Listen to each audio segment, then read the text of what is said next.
I wanted to talk today about some of the different meanings that the Ten of Wands can have in a tarot reading, whether you are reading for yourself or someone else. And of course, if you want to have a good understanding of the depth of meanings that every card in the tarot deck can have, you can grab a copy of my book. You can get it as an ebook or a paperback book from Amazon. You can get it direct from my website, or you can order it online from any good bookseller. So, the Ten of Wands, it's really easy just to look at that card and go, too much, you've got too much on. Find me someone that doesn't resonate with, okay? All of us, in one way or degree or another, have got too much on. So, that's just a bit of a bland statement for this card. If you want to read accurately, if you want to have depth to your readings, you need to begin to understand the more diverse meanings a card can have, so that then when you've got a card, you've got a question, and you've got other cards within the spread, you can be more precise about the meaning of the card. One of the key meanings that I often get in the Ten of Wands, both for myself and for clients, is this idea of keeping busy to avoid doing the things that you know you really should do. So if we look at this guy, let's be honest, and when it comes to reading tarot, always look at your card, because that's where the information comes from. Okay, it's not about memorizing keywords, because then it's very formulaic. It's about stopping to look at the card. I don't care how many years you've been reading or whether you've just started reading today. Looking at the card is my most powerful piece of advice.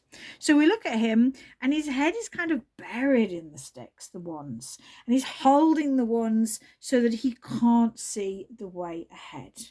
So I do this. I'm guilty of this. If I've got accounting to do, watch me suddenly want to clean the kitchen. It's that concept of procrastinating through being busy to avoid doing something that we know that we should do.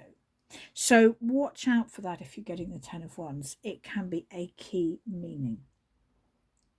It is a card of overwhelm and busyness, but you need to look carefully at the question, and you need to look carefully at the other cards around it to see if it is appropriate for this moment in yours or whoever you're reading for life.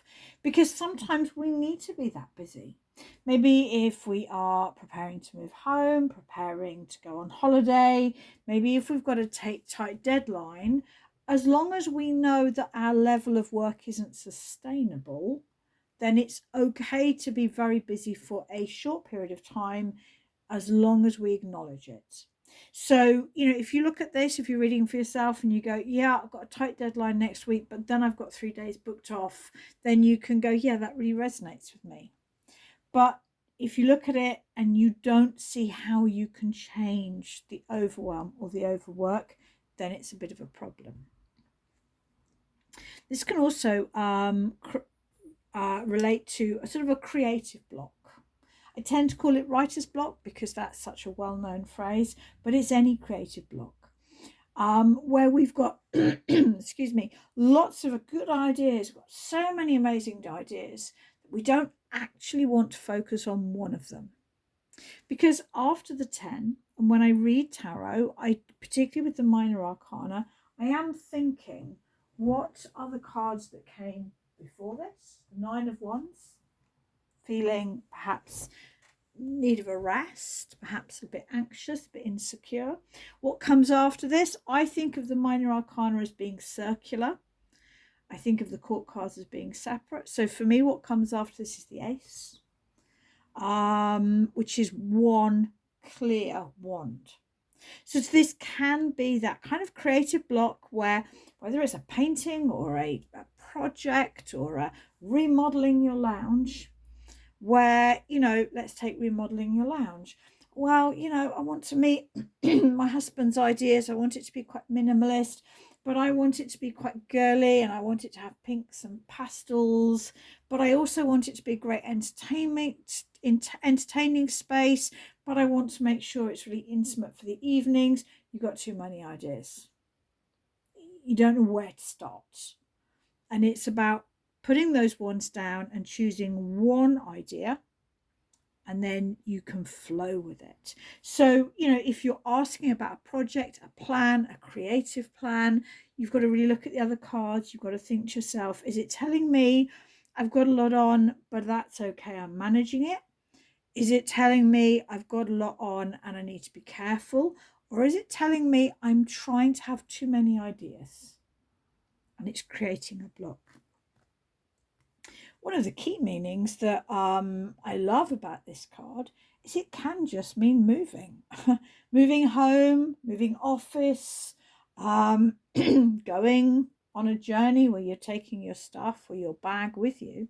Because if we really look at this card, it's just somebody carrying a lot of stuff. And, this card came up for me when my husband moved out of the house. And I was reading at a workshop. I was demonstrating a year ahead spread. And the Ten of Wands was there for, I think it was early February, end of January, early February. And I believe, if I remember rightly, it was the Ten of Wands, the Four of Cups, which is Four of Wands, which is home and hearth, and the Four of Swords, which is peace. And sometimes it's hard to read for ourselves. Sometimes we're blocked, and I couldn't work it out. And one of the students who was aware of the problems within the marriage pointed it to it and said, that's your husband moving his stuff out your house. Four of Wands house. Four of Swords, you can't believe how peaceful it is once he's gone. She was right. So I do, if it's appropriate, see that the Ten of Wands can represent moving home, moving office space, or decluttering. Could even be you taking a carload of stuff down to the tip or the junkyard or the charity shop. A good way to understand a card is to pick a card that, it might be a card that you've been getting a lot in your own readings, a stalker card. It may be a card that you're blocked on, a card that you just can't get your head around. And you get the card out and you put it there. And I'm doing this live now, so this isn't pre-prepared. I'm shuffling because I know one of the things that people really ask about is, how do I connect the meanings between different cards? And honestly, there is no formula for that. Okay, it's practice. It's about trying it out and seeing where it goes. So I'm just going to demonstrate the Ten of Wands, and I'm going to pull two cards because I love three, and I'm going to ask, how is the Ten of Wands in my life right now? What do I need to know about how this card is in my life? I mean, we're just back from a camping trip. So I've just had a holiday, a short one. The house needs decluttering. We're halfway through. I don't know. Let's have a look. So I've got my feet on the floor because I like to be grounded. The more grounded I am, the more open my crown chakra is. I'm really looking at that card. I'm shuffling the rest of my deck. And just asking, what does the Ten of Wands mean in my life right now? And I'm going to cut the deck. I like to cut the deck into three and then just put it back together. You don't need to. It works for me. And I'm going to pull two cards. So the first card is the Sun. I definitely feel, when I look at the sun, I feel that outdoor nature. I feel feeling self-confidence with the sunflowers, the solar plexus, that wall at the back there. I feel self-confident. But the sun can sometimes just mean the clarity that we get from being in nature. And it's interesting linking the Ten of Wands to going on a journey, packing your stuff, going. We're just back from 3 nights camping. This has been our first camping trip since before COVID. So we used to camp quite a lot, and then life changes as it does. And I'd forgotten how much I forget about my stresses when I'm in a tent.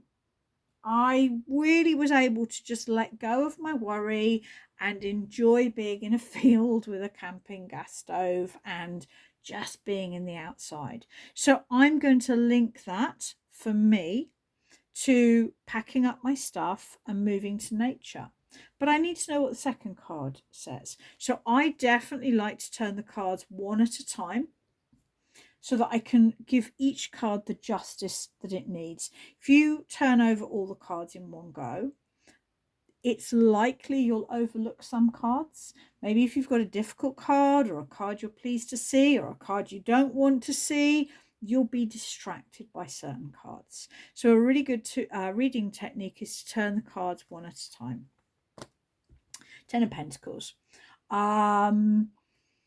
I know some of you love this card and we're for asking about money. Woo, I'm glad to see it. But it's a cluttered card. It's a busy card. It's a card of too much as well. And as a single mum, as a single self-employed mum, trying to raise 4 kids in an economic climate like this, believe me, money is a worry for me. Okay, and I did genuinely forget about my money worries when I was camping.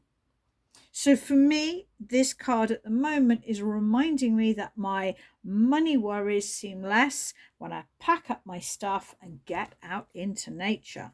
Now, just as an aside, I tend to turn the pack upside down, and I tend to just look at the card at the bottom of the pack. The 5 of Cards is sadness and grief.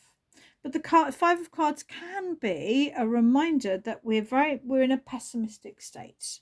We're in the, we're over focusing on what could go wrong or what isn't right and not seeing the potential of the good things in our life. And I get like that. When I'm in my house, there's always something that needs doing. And I found camping really liberating, that there was nothing I could do. I didn't have much Wi-Fi. All I could do is enjoy the environment, enjoy time with my kids, and be much more at peace. So on this occasion, that's what I'm linking the 10 of Wands for me right now. So this is a great way to understand cards that you maybe have a block on or that you don't particularly get. And I'll be sharing more of these videos. If there's a particular card you'd like me to cover, do drop a comment in the video and I will do my best to cover some of the cards that are asked for.